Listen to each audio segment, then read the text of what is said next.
2, 1.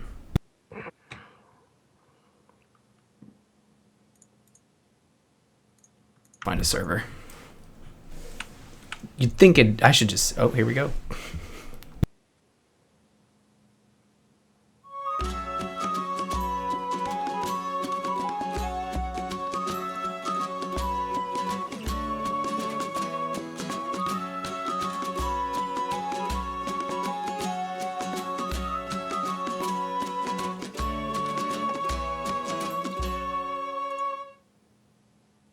Hello and welcome to the Gamers Inn. Come on in, pull up a chair next to the fire. It looks like you've had a long journey. It is I, Ryan. I have returned. I survived.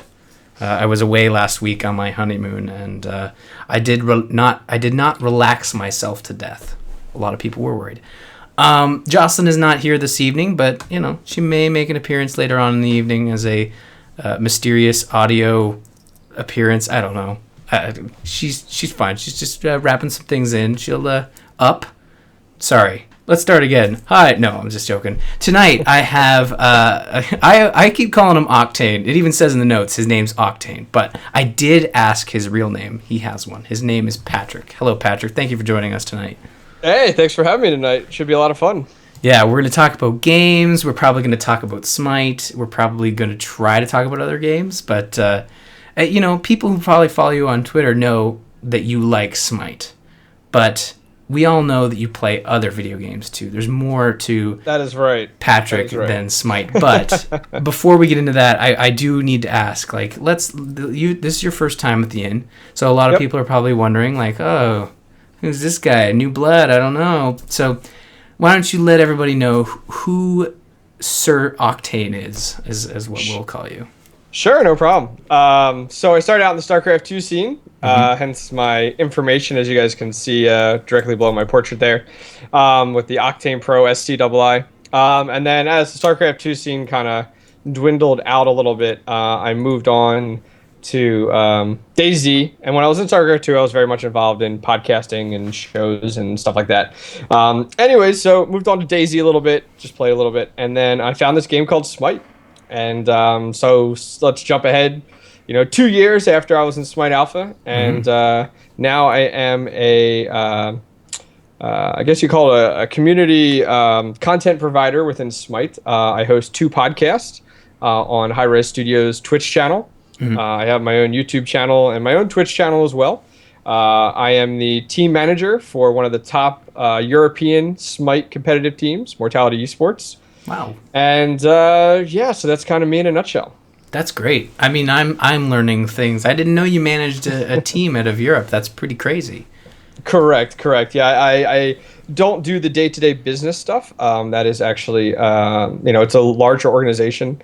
They're in Smash. They're in fighting games, Call of Duty, and now they're in Smite as well as of, I think about 7 or 8 weeks back. So just with my contacts in the scene, that's kind of one of my day-to-day responsibilities, is managing them. Neat. Well, that's interesting. We might have to touch in on that once we get through the, the boring what games are we playing. People don't come to the show to listen to us talk about what games we're playing. We do that for ourselves. We have to get it all off our chest, right? It's like like Gamers Anonymous, GA. I don't know. Well, anyways. So we talked a little bit last night when we were playing Smite. So again, people are probably realizing they're going to talk about Smite all episode. Well, guess what? We probably are. But let's start with a non-Smite game. Hence why behind me, all the posters of Smite. So I don't have any Smite posters, but I'm into Smite. I'm digging it. I was, as we've stated on the show before, I was a little weary about it, and I came around. Obviously, we poked fun at some of the way the heroes look, but sure. It's funny. Obviously, we're referencing Neith and probably just 2 heroes, really. Neith and although Nuaz kind of come around on that front, but but really, all the other heroes look fantastic. And having watched the game theorist video, it's not too crazy far away from the actual depictions of the gods. So Yeah. We don't need to get into that again. That was a fun episode though. Yeah, what have you been playing minus the Smite these days? Sure. So, I play a lot of Smite. Most of my time is spent playing Smite or watching Smite, whatever. But, Sure. from time to time, I like to take a break from Smite. I deal with it all day during the day with managing a team, and then at night streaming it or watching it. So for me, more recently, a few weeks back, I downloaded Arma 3. And more particularly, I didn't even touch the Arma 3 game. I actually started to play the Battle Royale mod, which is a ton of fun. And outside of that, more recently, ArchAge, which is the free MMO that came out a few weeks back. So I've been dabbling into a little bit of each of those. MMOs I haven't touched since WoW, and that was quite a few years ago. So yeah, it's been fun so far. Yeah, you're probably like, whew, Jocelyn's not on the show, because she will get you to play WoW. She's been, she's not here right now, and she might be listening live, and then she's probably going to kick me later for saying this, but she's been trying to get me to play WoW for a very long time. Don't do it. It's funny. I think the first time I reinstalled, you may have actually tweeted me and told me not to do it. Although I think every time I reinstall, it's such a moment that I'll actually install it from. I used to install it from the discs. I don't anymore. Okay. But I'd take a picture of the 16 discs scrolled across my desk, and I'm like, let's do this. And most of the comments are like, what are you doing? Don't do it. It's like, if you start taking days off work, we'll never see you again. Well, see, I can't down talk WoW too much. I played WoW at the very end of vanilla WoW. Sure. Then I played Burning Crusade, raided through Burning Crusade, and then I have to look up because I have I'm very much a materialistic person, so I have all of the boxes up on a shelf here. So I played Wrath of the Lich King, and towards the middle or end of Wrath of the Lich King for me, I got more into PvP, and I was like, I just don't have time to raid, but I love PvP. So I started to play a lot of PvP, and then Cataclysm came out, and I played Cataclysm, but I only played it I leveled through it. And then I was like, okay, I'm done with WoW. And I didn't touch any endgame. I cut myself off, and I haven't touched it since, to be honest. Yeah. The chat room is kind of commenting on WoW being their home. We'll always be home. I kind of see it that way, too. WoW, to me, is my MMO, but not my home, but, my parents' home. I'll always have a special place in my heart, but I don't want to stay there too long. I did that for 20 years. I don't want to go back for too long. I'll visit. It's your bread and butter. Yeah, I might go back and have a turkey dinner with them, or and that's probably what I will do. Yeah, and now people are in the chat room. I'm playing WoW right now. We're not dissing on WoW, and I am gonna play WoW. The Warlords of Draenor expansion is actually got the lore has its hooks into me because it's going back to the old school Warcraft lore, which is what I was really interested in, the RTS stuff and the books and whatnot. But funny enough, it's hilarious. We're actually talking about WoW when we said no, we've talked about WoW. Last week was the Blizzard episode, but let's talk about ArchAge because we haven't talked about that on the show. And I played maybe all of 5 minutes of it, and it didn't. Wow. Okay. It didn't quite grab me. I played a little bit of the beta. I'm interested to see because I'm sure obviously you're thinking Ryan, you played 5 minutes. You did not play ArchAge. You maybe half-assed a character, went through a couple quests, and then went and played I don't know, Link or something. But no, ArchAge, sell it for me. It's free to play, so that's check mark number 1. Yeah, that was my big one. Okay, so after WoW, I dabbled a little bit into Star Wars: The Old Republic, and I think everybody had high hopes of that, and then just kind of.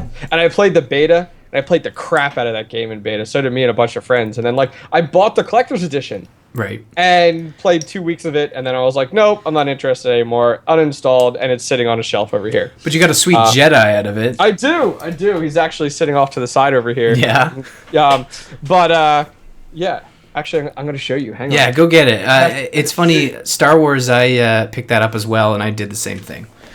Played for a couple weeks. Here he is right here. There you go. See? There's your sweet Jedi. Totally worth it. Yeah, I mean, for the $150, of course that was worth it. Octane, that is not a Jedi. That is a Sith Inquisitor or whatever. He's a Sith Lord, I think. We were going to get emails, so I figured I'd get ahead of them. So anyways, that was kind of my end of my MMO type of stuff. Mm. And then I saw a buddy of mine, Demon Machine, who's well known in the Smite scene.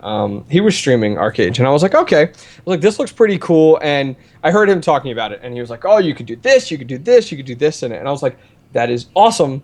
You know, and I was like, I want something different to stream. I'm always streaming Smite. You know, what's different I can stream? So I was like, I talked to a buddy of mine, Jordan, and was like, hey, like, what are you doing? I forget, it was like Monday night, 9:30. He's like, nothing. I'm like, great. Let's download ArchAge and let's play it. And we're like, perfect. So I went ahead, installed it, you know, logged into my computer from work, installed it, and came home, loaded it up, and bam, 400-person queue. Wow. And then I messaged a friend of mine, the guy Demon Machine who plays, and he's like, yeah, that's normal. And I'm like, are you kidding me? So I sat on stream for like an hour playing like Clash of Clans on my phone and just kind of hanging out. Clash of Clans. Oh my word, it's like the perfect time killer. So it loaded up, and as soon as it loaded up, it asked me for my server, jumped on a server, and then it comes to the character creation screen, and I'm like, all right, I'm sold. Like right off the back, I don't remember all of the races, but the first one, I think it begins with an N or something. I do apologize. I played it for like 4 hours, but right away at the character creation screen, like how in depth it is, I was sold on it. I was like, this game is awesome. You know, it's really really cool. This is a great like breather game. So breather, a great breather game, like a sort of like a. You obviously, like you said, you live, breathe, eat Smite. I'm sure like your dishes like have like the Smite January 2015 tournament insignia. I'm not making fun of you. If you do have them, that would be rad.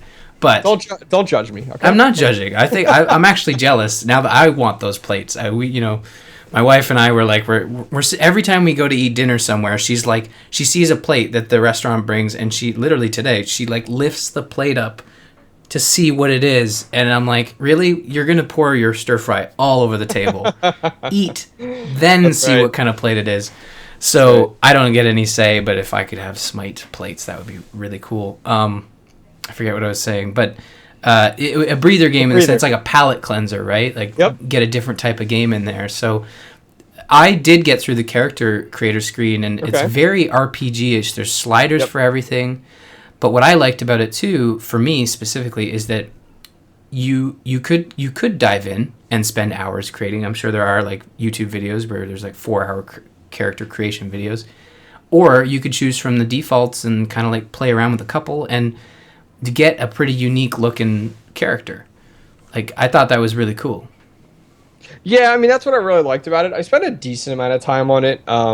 I mean, I probably spent 10 minutes, to be honest with you, which is more time than I usually spend on a character, going through it, kind of seeing what the limitations are of it, and how in-depth you can get. So creating my character, I went with a elf, and I went with Battle Rage, which is kind of like their warrior, per se. Cool. So load up into the game, and right off the back, it almost reminded me of. Now, granted, you know, it reminded me of League of Legends, like the look of it. If any of you guys played League of Legends, kind of their MMO, it very much felt and looked like it. And the controls, you know, took me a second to get used to. Very used to the ASDF and the mouse, which this was similar. But then I started questing and playing the game and learning the game and learning. You know, you had skill points that you had to level up and stuff like that. And then fast forward like 4 hours. I'm already like level 10 or 11 or 12 or somewhere in there, and I don't even realize what time it is. And this is like exactly what I remember when playing WoW, like leveling or playing WoW or raiding or doing an instance, and then like hours later you're like, wow, it's midnight already, and I've only tapped into the game, and I'm only at level like 10, 11, 12ish, give or take, and there's 50 levels in it. Like, so I felt like I made a decent amount of headway into the game. Cool. And so yeah, I really enjoyed it. I played side by side with a friend of mine, so like we were partied the whole time. We both were on the same quest within 30 seconds, give or take. And I posted in chat. You know, I actually recently did a whole. I took my initial first impressions of ArchAge from like 1 to like 4 hours and broke it into different YouTube segments. So if you guys want to check it out, it's in chat there. YouTube.com slash and this way, if I do forget to put in the notes, which I won't because I'm awesome at doing notes. Yeah, right. YouTube.com slash OctanePro SCII. You actually got a lot of video content on there, like not just ArchAge, but also your Smite stuff. But yeah, like it is a free to play game, but like sometimes people are not even sold on trying free to play. So like some of these videos, there's a really good way to kind of like get a taste of what your maybe 10 gig download's going to be. But so you got a little farther than I did. You did more than one quest. It's now this is a game that was developed for the Korean market, correct? And then they brought it over. Is that correct? What it is? Yes. Correct. And it has a really good feel to it. Good. The quests are a lot of fun. The one thing I noticed, like at the very end of my time, I kind of gave a review of my thoughts on the game, and like the graphics were really cool. The gameplay was really cool. Everything seemed fluid, very easy to pick up, simple. But my biggest gripe with it is, and this was my problem with WoW, and this is my problem with MMOs, is that they have a great storyline in them. But then they have a million quests that are get 10 of these, get 5 of these, kill 20 of these. And it is rinse, repeat. And Star Wars did a pretty good job of not doing that so much, Star Wars The Old Republic, and trying to stick to that storyline as much as you could. But there still was a side quest. And that's what bothered me about this. And that's my biggest turnoff to this is like, I hate getting into a game like this and having to constantly kill 20 of these or kill 10 of these and then return their pellets or whatever they are to you. Like, I don't like it. I'm more story driven in that aspect. So I think that's my turn off to ArchAge right now. Okay. Yeah, because that's the one thing I kind of noticed. Like when you start off, it feels like I think you get off a boat or your hometown was destroyed or something.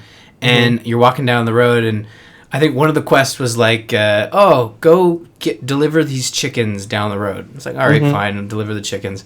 And then you're having like, it's all text-based. There's no VO, I think, right? There's no VO.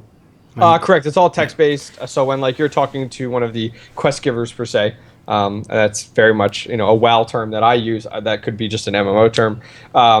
It's just a character in front of your face, the art, and then it just has the text, which is, it's not a video or anything like that. And there's no cutscenes.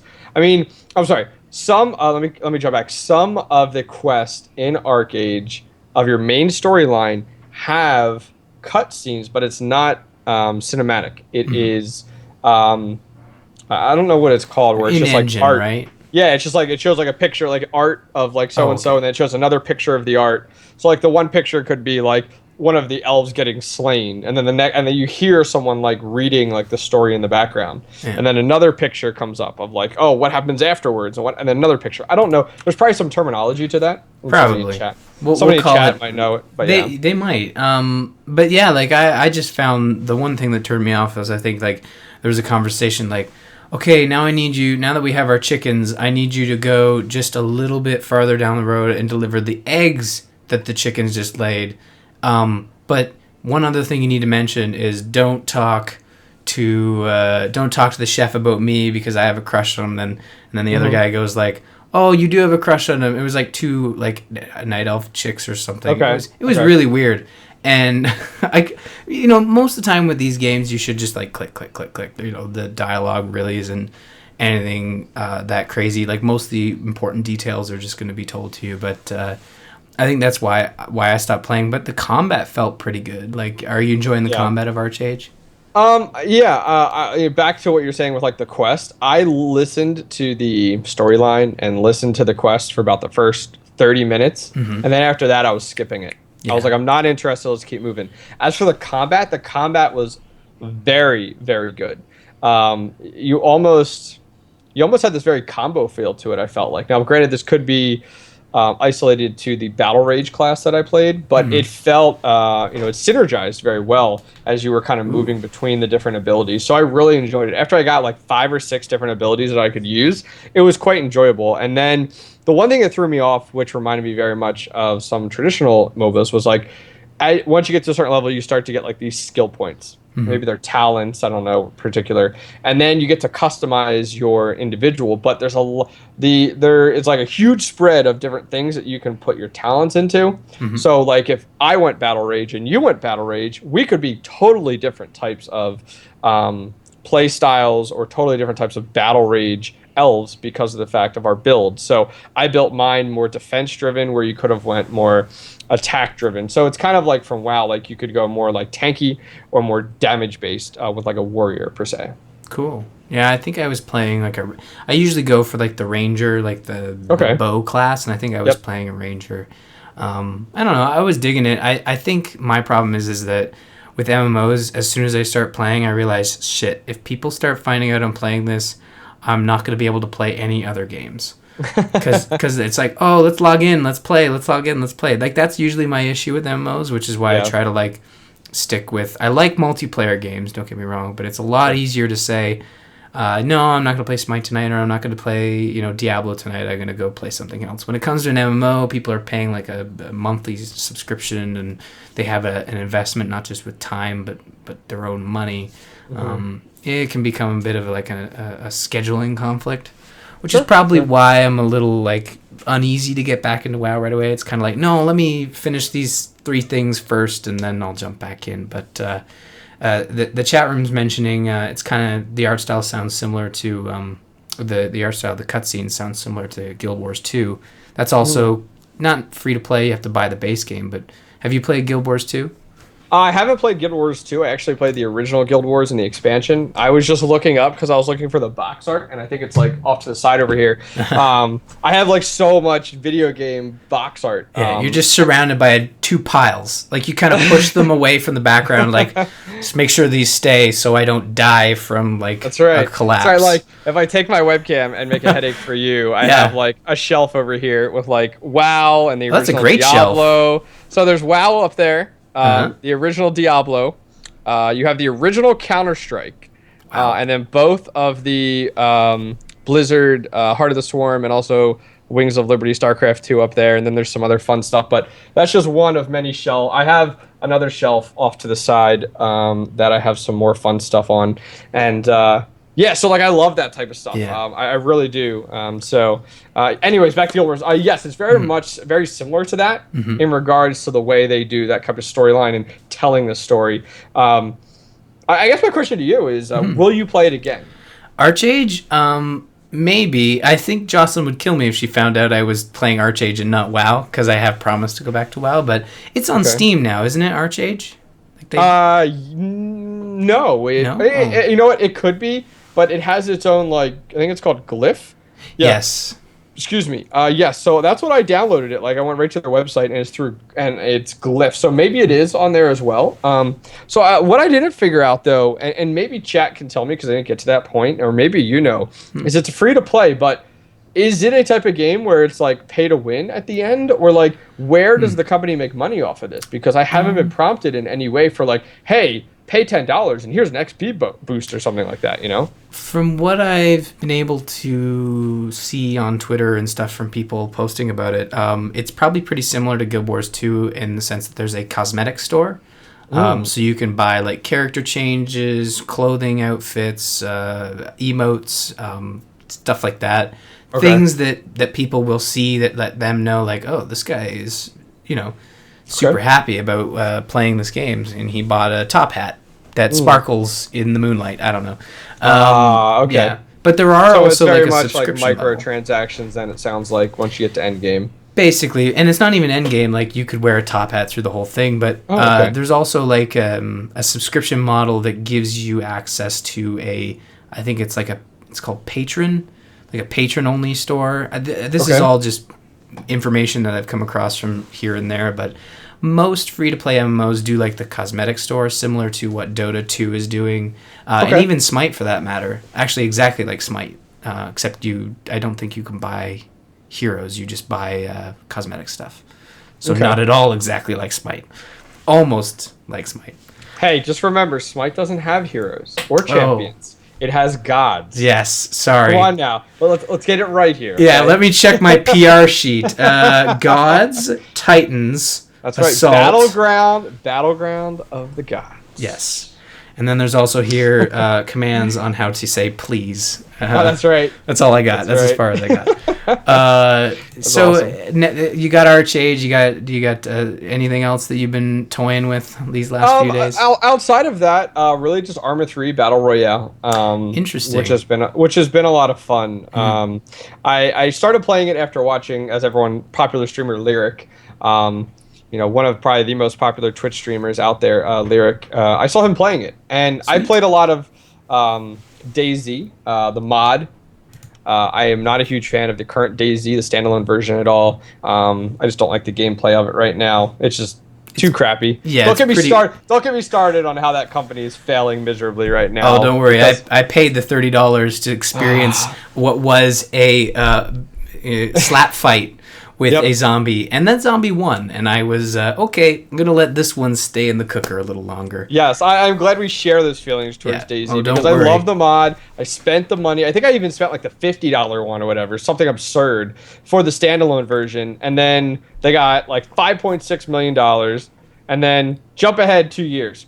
It still runs like crap, and it still runs like a mod, and then you find out the main guy, Rocket, is leaving, like the company, and it's like, seriously. So what they do is they double the size of their staff, and it's still progressing way too slow. So I think it's going to fail, or it's going to come out and all the hype's going to be gone because people have played beta for like 3 years. Yeah, it'll be interesting to see what they do. I think I was caught up in the hype of the stories that people were telling, and even like the video content people were putting out. And I do a zombie podcast as well, so it's kind of like DayZ is like a perfect fit. It's a zombie game.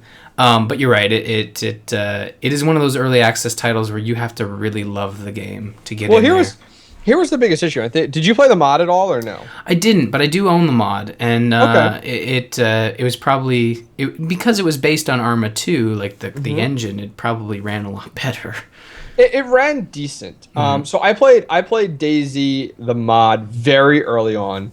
And we're the point where like there was no additional maps or mods. So like when you load up Arma 2 and you have DayZ, you can play all different mods now. There's like tons, but the main one and the original one that they only really had out at first was the DayZ mod, and it was very difficult. You'd spend hours and hours and hours finding things, and you would group up. People were very common to group up with people because it's so difficult to find things. So like I played hours and hours of that. I played the crap out of that game after after quitting WoW, and grouped up with people. We found some boats. We fixed the boats. We had tents out on islands. We had lots of gear in there. We would journey around. It was perfect. It was the best way to play that. It was game. Paradise. It was so much fun. we would like schedule like who would be playing when to make sure to guard our base and stuff like that. So anyways, jumping ahead, Arma 2 was great. Arma 2 was a great game, and then they come out with other mods and made it easier to find weapons and all that stuff. And anyways, jumping ahead to standalone and stuff like that. All they had to do was standalone. And now granted, this is me having no developer experience, but all they had to do with standalone was take Arma 2, reproduce it on the new engine of Arma 3, fix the problem where the pathing on zombies of going through walls, glitching out here and there, dropping into the floor, fix that, which they did eventually. And then reproduce your game and put it out there, which they could have done in a year. And then add expansions or add these additional features. Well, what happened was you could see it on Reddit, you could see it on Rockets like Twitter. Every once in a while he'd be like, we're looking at group bases right now. We're going to go ahead and add that into the next expansion. We're looking at adding in fire extinguishers. We're going to add that into the next patch. We're looking at, so they added all these features to try to add to the content, when in reality, the basics and the building blocks that made the game fun needed to be fixed and could be published, and then everything else was extra. And it could have been published forever ago. Like, jump back like a year ago, it could have been published, and it could have done really well. But I think they tried to do too many things at once, and that's why they're at where they're at. So, have you, couple things, sticking with the zombie stuff. Yeah, go for it. Have you played State of Decay? Because that's what I want in my DayZ experience. Like a polished, fun to play game where there's stuff to do and I don't have to slap fight with a zombie. I really dug State of Decay for what it was. And DayZ, mind you, I've only played the standalone, so Sure. It felt like a barren wasteland to me, and I need some element of story content. State of Decay never allowed you to like set up camp, make boats work, and find an island and make paradise, but I feel like that's the direction they're heading. I mean, DayZ is just too popular for them not to apply those, and they've basically said that they are making an MMO. But have you played State of Decay? I haven't played State of Decay. Mm-hmm. You're into zombies. Have you played War Z? No. Because I didn't play that. Okay. And War Z, I didn't play it. I watched it, plenty of it. War Z was very much, hey, let's take DayZ, let's polish it off and turn it into War Z. Cool. And War Z was very popular because DayZ was taking forever, and then kind of fell off because it didn't have exactly what DayZ had. But sure. I mean, I'm a huge fan for the DayZ game. I load up the mod now, but barely anyone's playing the mod anymore because everyone's playing standalone right now. So the mod's starting to fall off quite a bit, which is a shame. I mean, I really, really enjoyed it. I'm hoping that it comes. I hope you and I are both wrong, and I hope it comes out and does super, super well because I like a very good survival game. Believe it or not, I actually played DayZ for a little while with Garrett. Oh. Garrett and I were actually at one point going to launch a podcast around DayZ called what is it called? Oh, don't spoil it. What if it happens? No, it was called The Talking Dead. Oh, wow. Okay. Dead. It would have been called The Talking Dead. We had the graphics done and everything. And we were like, all right, let's wait to see where the mod goes. Garrett was very skeptical about it. Sure. He's like, let's wait to see where the mod goes and happens from there. And, he was very much the type of person where, like, a buddy of mine tried DayZ, and he constantly always wants to play it. But every time he loads it up and he gets some gear and then he dies, he's super frustrated that he doesn't have that gear again. Mm-hmm. And me, I will play for 10 hours and die, and I'm like, oh, I get so mad for like 30 seconds. And then I'm like, all right, let's do it again. Where other people are like, I can't play it again. Like, I can't spend 10 hours, die, and then have nothing to my name except for a flashlight, a backpack, and a bandage. So, But isn't the Walking Dead talk show called The Talking Dead? It is. It is. So was this before that, or? This was before that, yes. This was a while ago. Like, jump back, like, mid-DayZ mod, being popular type of deal. I guess that would have been before The Walking Dead. Walking Dead's they're going in their 5th season. Yeah, okay, that math checks out. Yeah. Speaking of like the DayZ type mod, the survival, like Rust is up there. The newer one that's been out and kind of getting a little bit of traction is The Long Dark. Have you heard of this? I have not heard of The Long Dark. It's interesting because the reason I bring it up is because you might know you're on a Canadian video game podcast. Okay. And how dare I? Yeah. Well, no, it's fine. You're allowed. We checked your passport. You customs cleared you. You're all good. You didn't even notice. That's how great Canadian customs is. But when you go back to the States, it's going to be a bitch. What are you talking about? It's all good. Yeah, it's all the same. But no, The Long Dark is, and I'm interested in trying it. It's in early access now. The reason I'm really interested in it is because they are coming out promising a single player campaign. Right now, it's just a survival game set in a post-apocalyptic world in northern Canada. So there's snow, there's like a chill effect, so you can die of hypothermia. You have to scrounge for food, make fires, fend off wolves.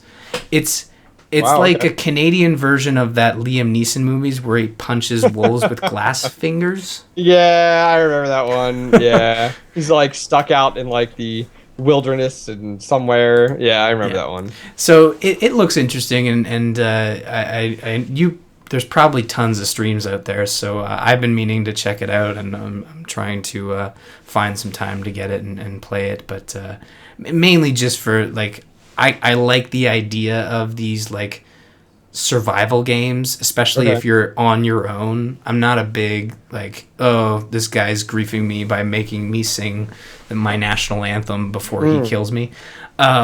So I think it is a single player game. I'm sure they'll have like a sandbox mode where there's multiplayer, but yeah, that'd be fun. The main reason I'm interested is because they're like saying like, yeah, there's going to be like a robust like single player mode where you're, there's a reason you're trying to survive, and I think they could do some interesting things with that. Okay. So that one's interesting, but back to the whole point of this conversation, Arma 3.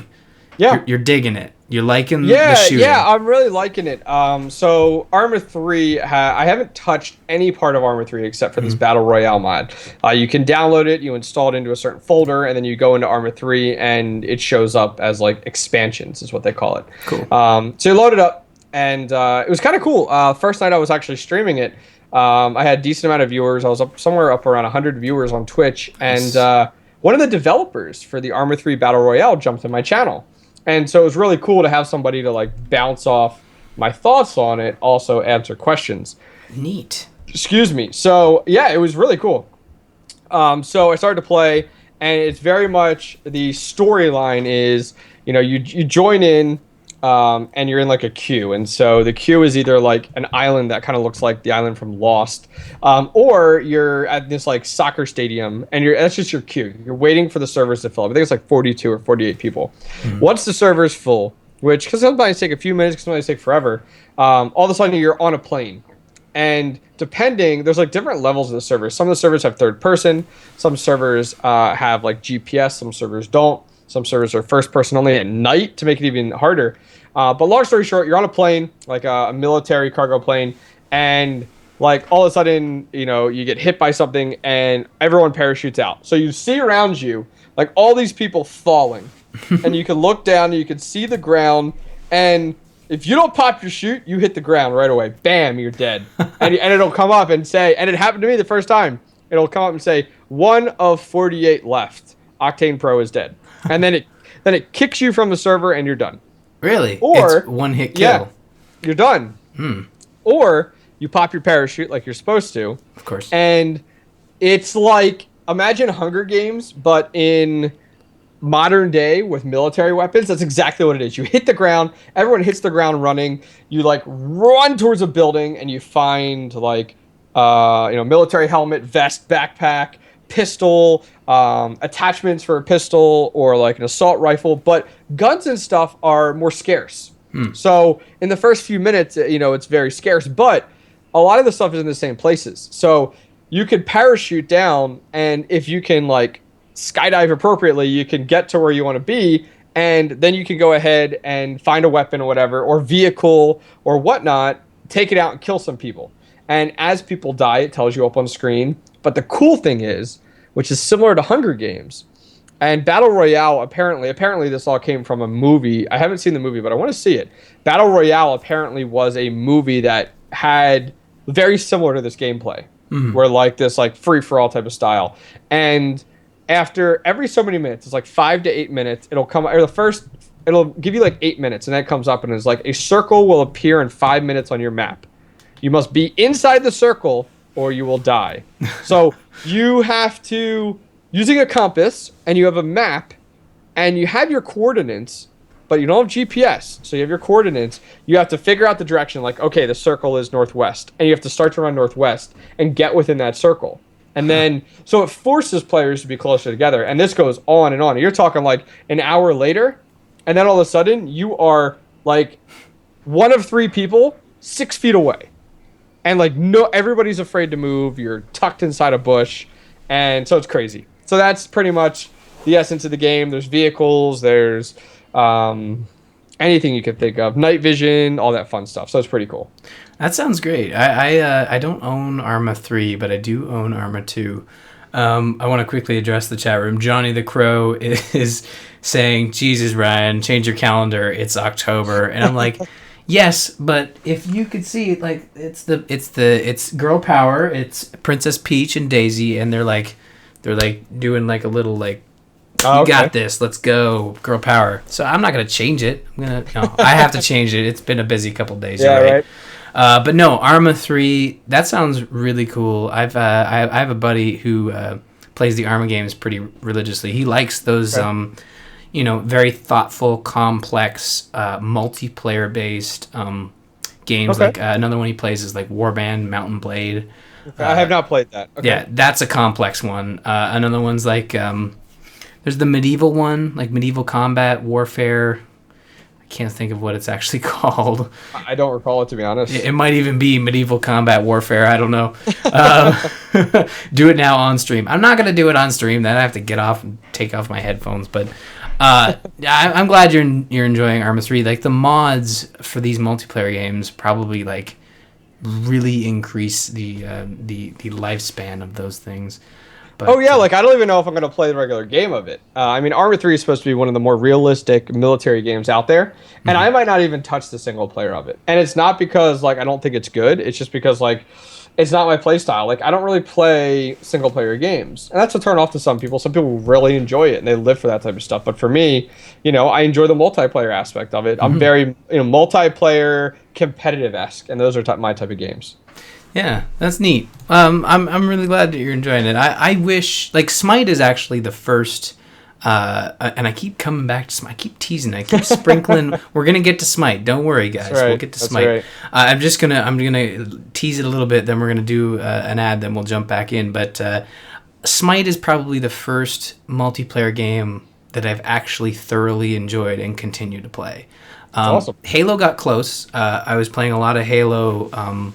But I think the reason it got close was because I was playing with friends. Like I don't play online. I'd have like LAN parties and we'd have like 12 people in the house. We'd just like LAN a couple Xboxes and play Halo 2 until... That was me in college with the original Halo. Exactly. Yeah, like Halo, Smash Brothers. Oh man, it's good times. I can't wait until Smash Brothers comes out on the Wii U and I'm just going to be like, I don't care. I'm bringing my Smash friends here. Like, I own a Wii U. I will buy extra controllers. You're going to hold this wonky Nintendo Pro controller. I know it's not an Xbox controller. You'll survive. And we're going to play. And there's no weird tripping. There's just awesome characters, HD visuals. We're going to have some pizza. It's going to be fantastic. And I have been playing Smash Brothers on the 3DS. I just sort of picked it up. I was gonna ask that because of our conversation, because I've been watching a lot of Twitch today. I have that ability to at work, and so I have Twitch on a third monitor, and I threw up some of it being played on the 3DS, and it looked like a lot of fun. It's not something I would buy.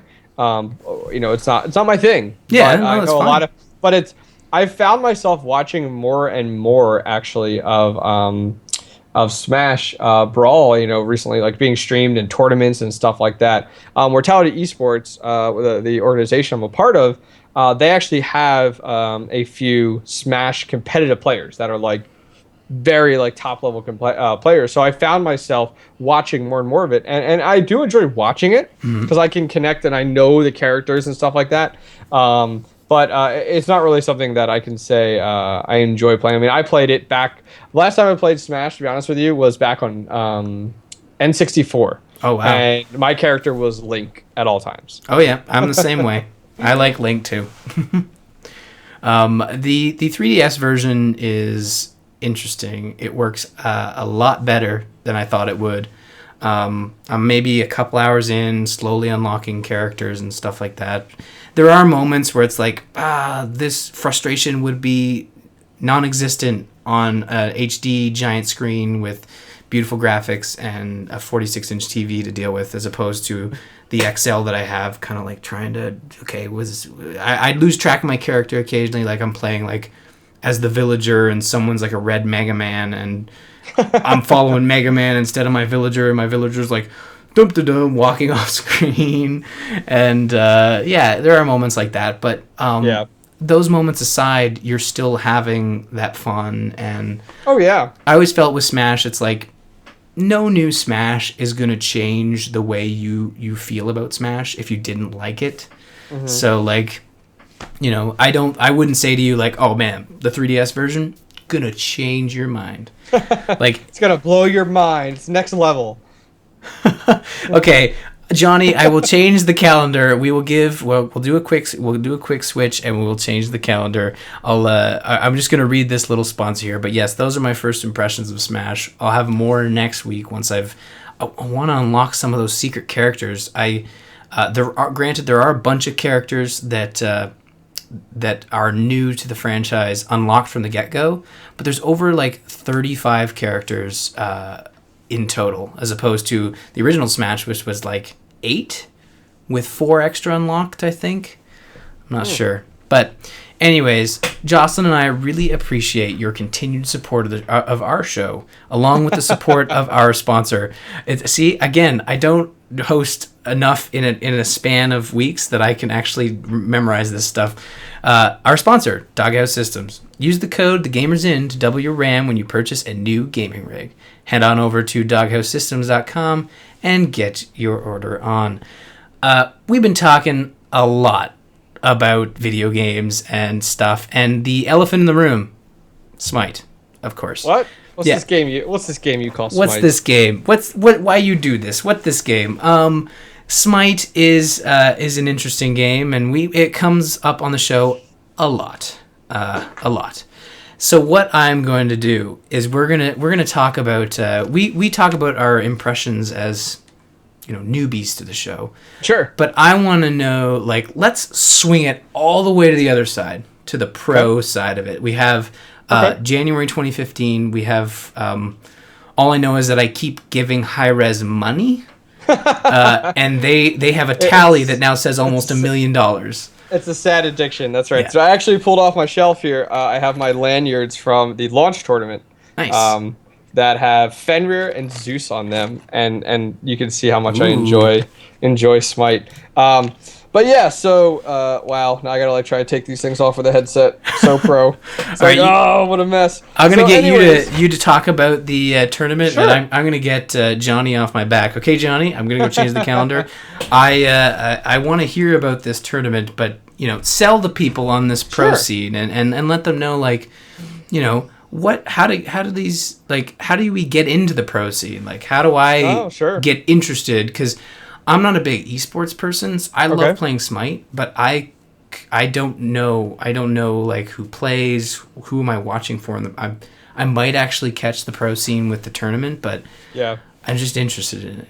No, sure, no problem. So those of you guys not familiar with Smite. Smite is a MOBA. It is very traditional to like League of Legends and Dota, the two top MOBAs in the world. And the difference between Smite and other MOBAs is the fact that Smite sticks with your 3-lane tower defense style map and goes ahead and alters that, and you actually are over the shoulder, kind of like what it looks like when you're playing like World of Warcraft or other MMOs.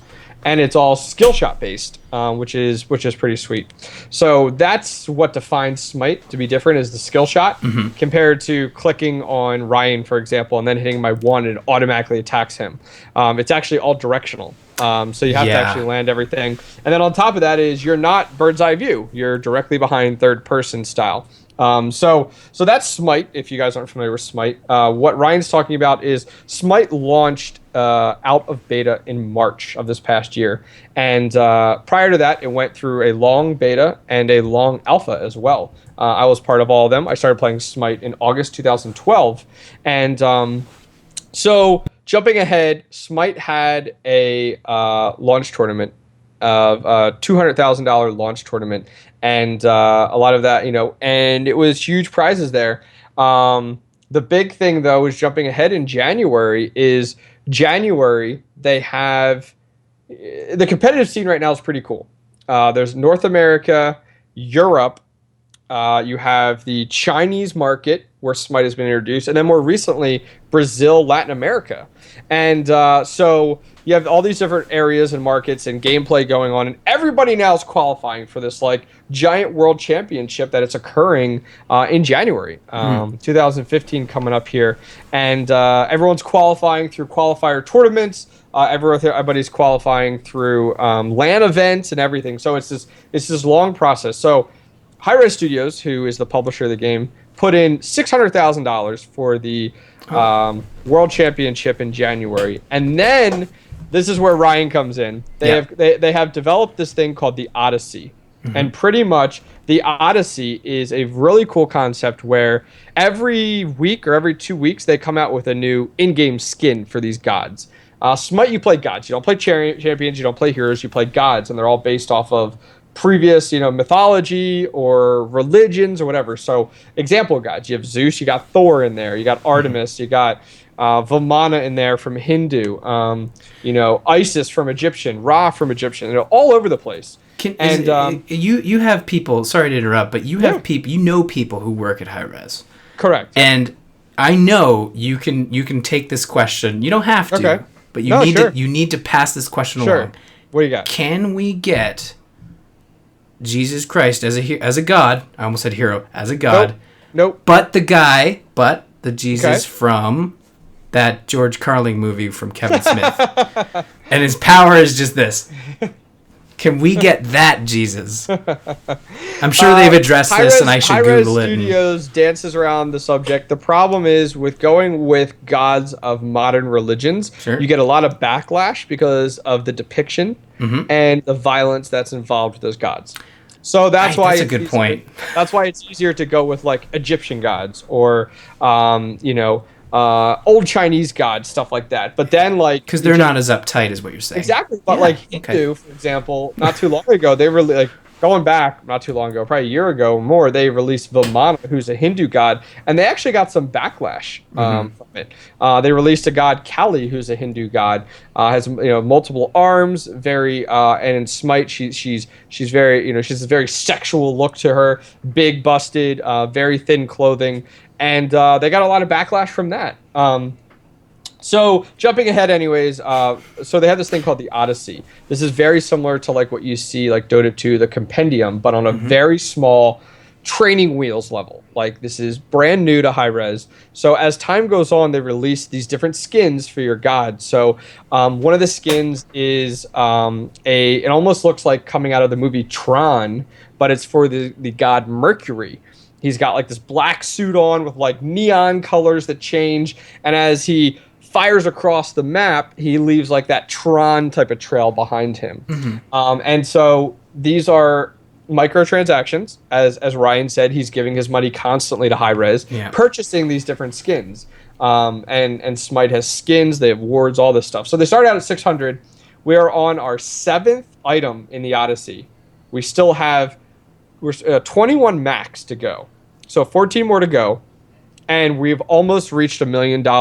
So there's been almost $400,000 community-fed prize pool for this tournament, which is pretty cool. So people are estimating about 1.5 million by the time we're done.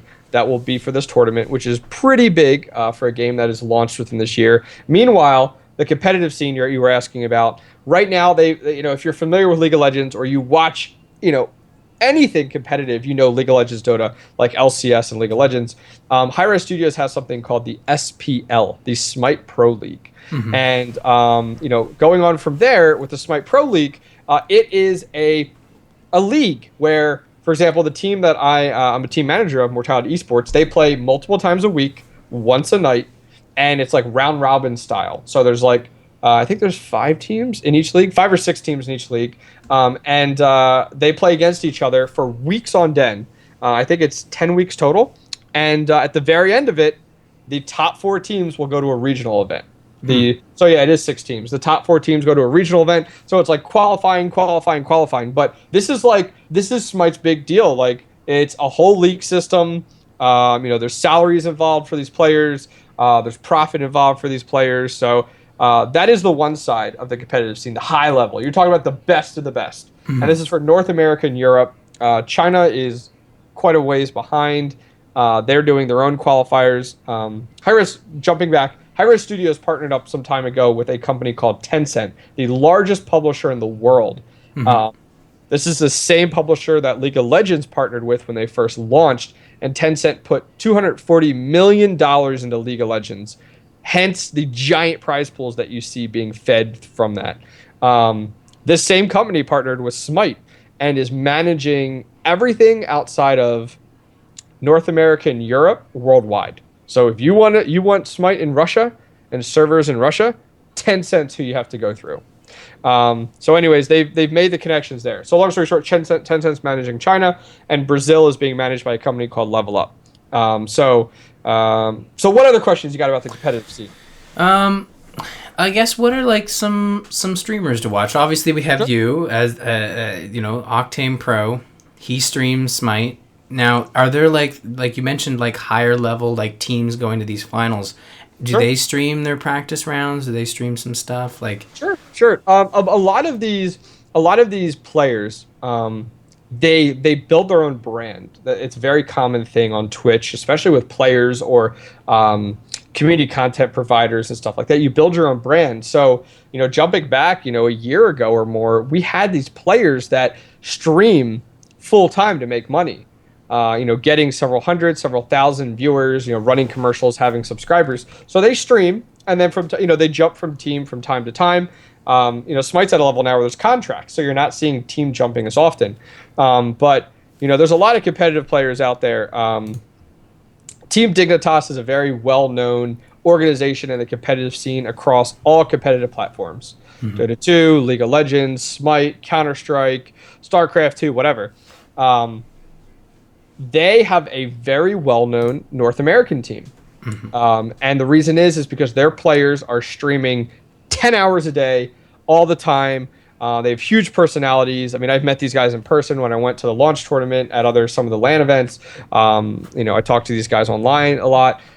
So they're a very well-known North American team. So like if you're looking for, someone to watch, if you're getting into Smite and you want to get into jungling, there's a streamer called Lassiz, Lassiz. He is one of the top North American junglers out there. And these people are amazing. Like they put me, you, and everyone else to shame because of how good they are. What's a jungler, just so we know? Sure, no problem. So, as I said, Smite is a MOBA, has 3 lanes, middle, left, and right. And you have a person that rotates between those lanes constantly, looking for an opportunity to jump on top of your opponent when they don't see them and kill them. And that is called a jungler. It is somebody that rotates between the lanes, going ahead and getting the ganks off as necessary. So very well known. Another very well known North American player is Zatman. He is one of some may argue the best. Some may argue another player on cognitive gaming is the best, Barracuda. But a very well known not only person but personality. So that's the North American scene. And then over in Europe, it's a toss-up right now. Europe right now is a scene where the top 4 teams rotate being the top team weekly because of like how close it is. So I can't necessarily give any individual people that I would say. One of my favorites to watch is actually a Mortality esports player, Sayo, one of the best European, if not in the world, solo laners. His name is Sayo, so a lot of fun. So yeah. That's the competitive side. Meanwhile, at the same time, running this whole pro league going on, there's this thing called the Challengers Cup, which is a weekly tournament that goes multiple weeks. Each week you get points depending on how you place, and that is for the nobodies per se. And that's not to insult anybody. These are for the people that aren't on pro organization teams that want to qualify for this World Championship million-plus event. So they start out even lower than the pros. Because they haven't qualified, and they work through 10 weeks of qualifiers, getting points in North America and Europe, and then they will go, the top 2 from those events, from this 10-week Challengers Cup, will go against the bottom 2 from the Pro League, which is like a wild card type of style. Interesting. So, so it's a lot of this drops into this, and this qualifies into this, and stuff like that. Yeah. So the pro scene is pretty crazy right now. Yeah, interesting. Well, it's funny. Like I think a lot of people like me who play these games, get in and have fun, and then I'm not a big like Twitch watcher, live player. I watch the Giant Bomb quick looks, but that's about as high level as I get for watching people play video games. So it's really cool to kind of get a bird's eye view of like, what do I watch? I know Jocelyn is big on the Twitches and the Let's Plays, and obviously with Hearthstone and back in the day with StarCraft.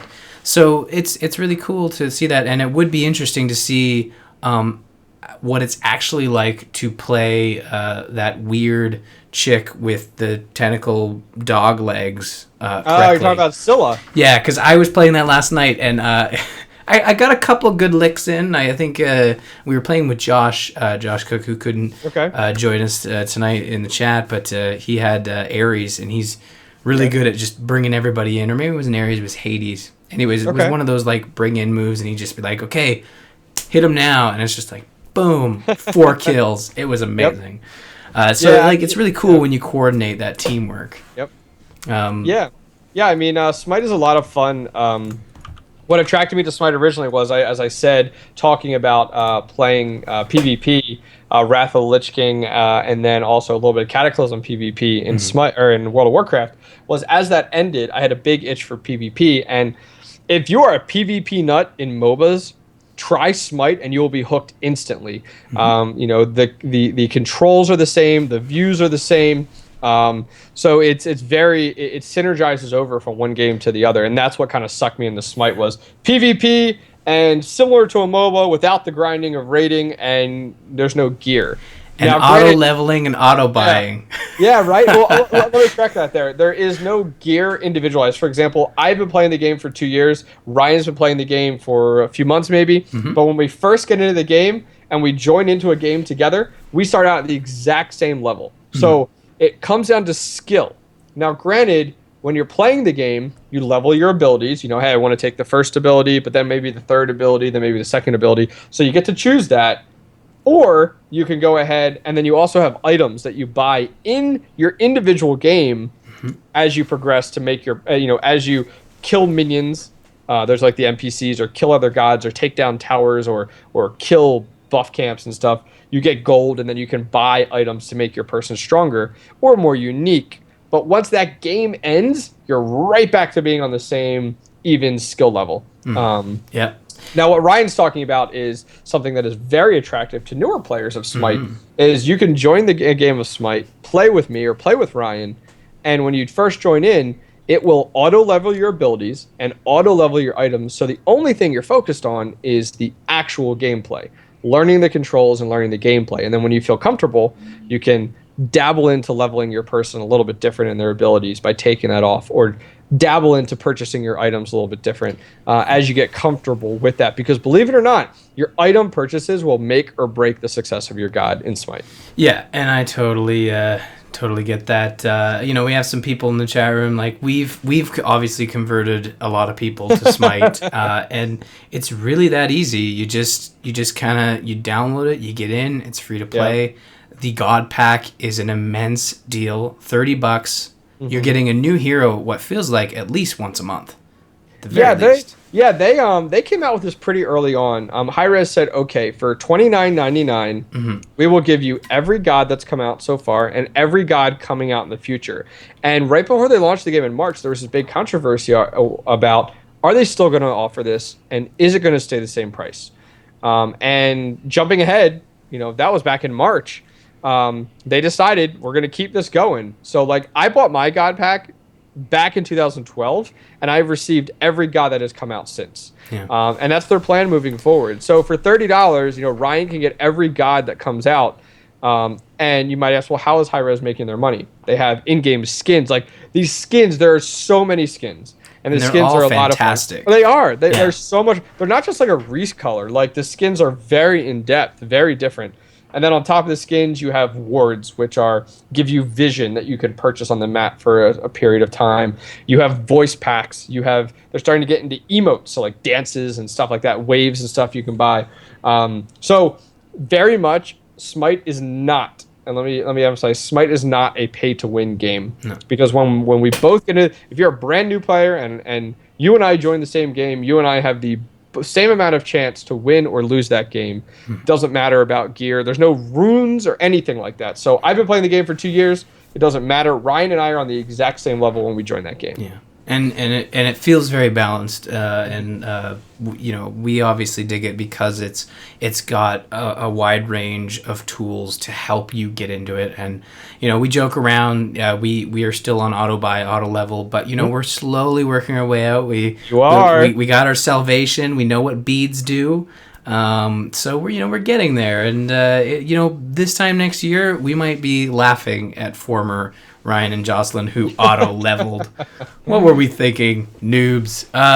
But the skins are great. Like Johnny in the chat room was mentioning Father Christmas skin, and I'm pretty sure there is like a Santa Claus skin. Because Correct. they That do is holiday skins. correct. They do holiday skins a lot, very much similar to other games out there that do microtransactions. For example, they have like a Jack the Ripper type of Thanatos, which is a god that has like wings and a giant sickle. So he has like a pumpkin head type of deal. I was actually playing that last night. They also have like a Christmas Hell and a Christmas Bacchus that they do have in the game. And then on top of that, they have like a Feaster Bunny Bakasura as well that looks, almost like an Easter bunny, but like an evil Easter bunny type of deal. So they very much stick with some of those, but they have some other cool stuff too. Like they have a Raw America skin, which is pretty cool. Very American flag, patriotic style. But then you jump to like the other side, and they have all different other types. Like they have like pirate skins for different gods. So it very much varies. It's all over the place. Very sci-fi looking skins. So it's a little bit of everything, to be honest. It is. Yeah, it's a good range, and you feel, obviously some people are tempted to buy everything that comes out. Yep. But it's very, it's a wide breadth. Like for me, it's like I latch on to specific heroes, then latch on to specific skins, and then it's like, ooh, when I get this hero, I want to play this hero more often, so I want to be able to like switch up the look of her or him. Yep. And it's a really cool way to do that, and also it's really neat seeing other people, because you see those skins on other people. It's not like some games where that content's locked down and only you see it. Yeah. Everybody sees it. So it's really neat. But so we're running late, so we're probably gonna stop the Smite talk right there. But we're gonna run into our listener feedback section. But first, if you want to show your TGI pride, head over to slashloot.com. That's SLASH loot.com to grab yourself a Gamers In t-shirt. They have tons of other awesome shirts, including all your other favorite podcasts, like all your other favorite podcasts. Yes, like Azeroth Roundtable, Tauren Think Tank, Zombies Ate My Podcast, and of course, The Angry Chicken. So go to slashloot.com and show off your podcast pride. This show, just like other shows on the A-Move network, is run by and helped supported by Patreon. You can go to patreon.com/thegamersin and become a patron just like David Grubbs. Thank you, David, for helping us out. Those funds go towards the games we play, the streaming we do, a new project which you guys will see this month, a website. We have a new website coming in time for Extra Life. But if you're interested in supporting the show, via Patreon, go to patreon.com/thegamersin. Before we go, Octane or Patrick, sorry, I keep calling you Octane. We're friends now. Either one works. I can call you Patrick. I can call you Sir Jester. That's right. Whichever you prefer. Yes. I like it. Why don't you tell the fine listeners once again where they can find you? Twitter, YouTube, Twitch. What's your Twitch stream schedule? Do you have a schedule? Sure. Right now, my schedule on Twitch is pretty consistent, where during the week, Monday through Thursday, I stream around 9 p.m. Eastern. I actually have the stream on simultaneously right now. I try to stream right around, 9:30 p.m. After, I put my son to bed, my wife heads to bed, I stream for a few hours. And then on the weekends, it varies. But my biggest consistency, I can say, is I stream for HiRez Studios on their Twitch channel every Sunday starting at 5 p.m. for a 5-hour gap. So I'll put that link in chat. It's twitch.tv/Smite Game. And I host 2 Smite podcasts on there, back to back, filling 5 hours. The first one is called the Smite Update. It covers community updates and content that has come out. Then we do an esports update, going over what has happened in that week within esports. And then finally, we go over the latest patch, breaking it down, talking about it, stuff like that. So that's called the Smite Update. It's a podcast out there, video and audio version across all platforms. And then the second one starts at 8 p.m. Eastern on Smite Game, twitch.tv/Smite Game. That's called Smite Talk. And it's a simple radio show style.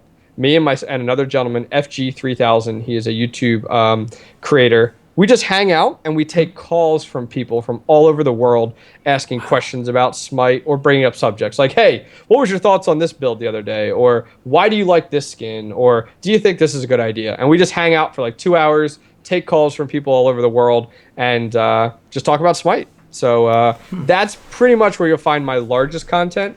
I will put my Twitch in chat. My Twitch channel in chat, and then same thing with my YouTube. Everything is youtube.com/OctanePro SCII, and you'll find that on Twitter, Twitch, and YouTube. OctanePro SCII. I did not know that you streamed for HiRez. That's really awesome. I've seen the Smite update posts and the Smite Talk posts, and the way you go over the patches. Like, man, you must have content every week. The way this company patches that game, they are constantly putting out new stuff. It's ridiculous, to be honest. So you guys should definitely check that out. And speaking of Smite shenanigans, as Xplode says in the chat room, I almost forgot. I did not add this in the notes, but October. September was wedding month, but October is Extra Life month. We have Extra Life in 3 weeks, and Smite is actually playing a big part. Usually the stream will run 24 hours, but there is a primetime schedule from 10 a.m. to around 2 a.m. But the after dark stuff is when the real fun begins, because 2 a.m. until everybody's downtime will be the Smite drinking game. And we are taking rules from people. I think Pat is actually going to send... I keep calling you something. We just get more casual as this show goes on.